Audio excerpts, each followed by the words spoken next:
What really unfolded at the Battle of Little Bighorn? Disregard all the tales you've heard before. From the voice of Chief Two Moon, a Cheyenne warrior who stood amidst the battle, comes a startling story that textbooks never tell. Ambushes, fierce fighting, and acts of bravery that altered everything.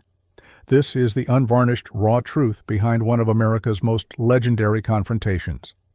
If you believe you know the story, think again.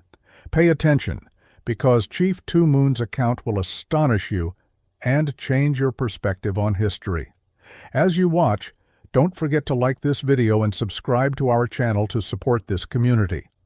In the spring of 1876, my Cheyenne people and I camped near the Powder River, close to what is now Fort McKinney, with about 50 lodges. One morning, Colonel Mackenzie, nicknamed Three Fingers, led soldiers who launched a sudden attack on our camp, catching us off guard. We fled in haste, abandoning our horses. The soldiers seized all our horses, but that night, under cover of darkness, we slipped back, reclaimed our horses, and left. After traveling far, we encountered a large Sioux camp at Charcoal Butte. We joined forces with the Sioux, finding abundant grass, game, and fresh water. Crazy Horse, their leader, welcomed me warmly, saying, "I'm glad you are here." He told me they were preparing to battle the white man again. The camp already housed many wounded men, women, and children. I said, "I am ready to fight alongside you." I had fought before and lost family and horses to the enemy. Around May, when the grass was tall and our horses strong, we moved toward the mouth of the Tongue River. Sitting Bull, Crazy Horse, and others traveled up the Rosebud River, where we clashed fiercely with General Crook and won. Many soldiers fell, but only a few native warriors died. The battle raged with thick clouds of smoke and dust filling the air. Afterward, we crossed a ridge and set camp in the Little Bighorn Valley. We believed we had finally escaped the white man's grasp and could live in peace. But a few days later, a Sioux messenger came to our camp north of Sitting Bull's position, announcing, "Get ready for a great celebration. Cook, prepare a big dance." The Cheyennes busied themselves cooking, cutting tobacco, and making preparations. We spent the day planning a dance, rejoicing in our freedom from the white man. I went to the creek to water my horses, bathed them in the cool water, and then took a refreshing swim myself. As I returned to camp, I looked up the Little Bighorn toward Sitting Bull's camp and saw a massive dust cloud rising like a whirlwind. Suddenly, Sioux horsemen galloped in, shouting, "Soldiers are coming! Many white soldiers!" I rushed into my lodge and urged my brother-in-law, "Quick, get the horses ready." Outside, I heard a distant war cry, "Hey! Hey! Hey!" and the fast sound of gunfire growing louder. I saw no warriors, just people rushing to saddle their horses. After securing mine, a Sioux warrior returned, warning that many soldiers approached. He told the women to step aside, saying, "We're about to face a fierce battle." I replied, "I'm ready to fight with you." Mounting my horse, I rode through camp, shouting to the frantic crowd, "I am Two Moon, your leader. Don't run. Stand firm and fight." We had to confront the white soldiers face to face. I vowed to stay, even if I lost my life. Riding fast toward Sitting Bull's camp, I saw white soldiers battling Reno's men. The flatlands swarmed with Indians pushing the soldiers back, a chaotic fight among Sioux warriors firing weapons. The air was thick with smoke and dust. I watched soldiers retreat, pouring into the riverbed like stampeding buffalo, unable to cross. The Sioux chased them up the hill, where more soldiers with wagons awaited. Then messengers arrived, reporting more soldiers threatened the women, forcing the Sioux to retreat. Chief Gall fought bravely, and Crazy Horse was there too. Later, I returned to camp and stopped women from moving the lodges. Sitting on my horse, I noticed flags rising on the hill to the east. They arranged in 3 squadrons spaced apart.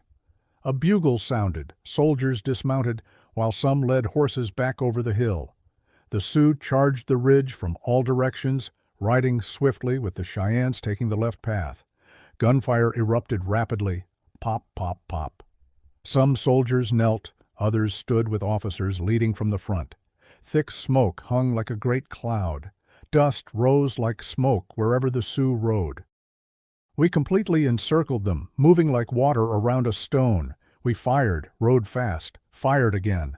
Soldiers fell, horses stumbled over them, men dropped in line, but one man repeatedly rode along the line shouting. He rode a chestnut horse with a white face and white forelegs. I didn't know who he was, but he was fearless. The Indians circled continuously, and soldiers killed only a few. Many soldiers fell. In the end, only 5 horses remained alive. Occasionally a man broke free and dashed toward the river, only to fall shortly after. About 100 men and 5 horsemen stayed clustered on the hilltop.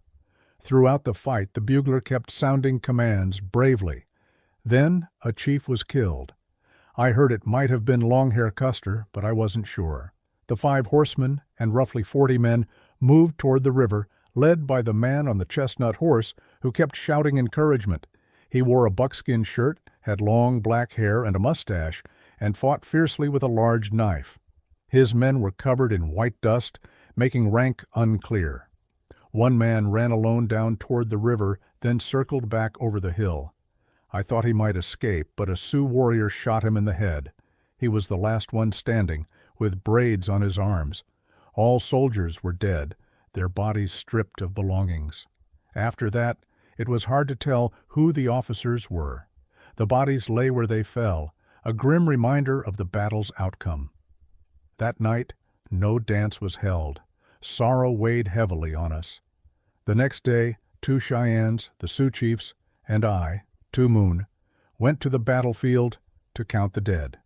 One man carried a bundle of sticks. As we approached each fallen body, we took a stick and handed it to another, counting the dead this way. We counted 388 bodies. Among them were 39 Sioux and 7 Cheyenne killed, with around 100 wounded. Some white soldiers had been cut with knives to ensure death, and war women mutilated some bodies. Most were left where they fell. We found the man with the large mustache lying down the hill near the river. Custer fell higher on the ridge. The Indians didn't take his buckskin shirt. The Sioux said, "That's a big chief. That's Longhair." I couldn't be sure, as I had never seen him before. The man on the horse with the white face was the bravest of all. At sunset, our young men raced up the Little Bighorn, riding hard. We saw many white soldiers arriving on a large boat with smoke rising.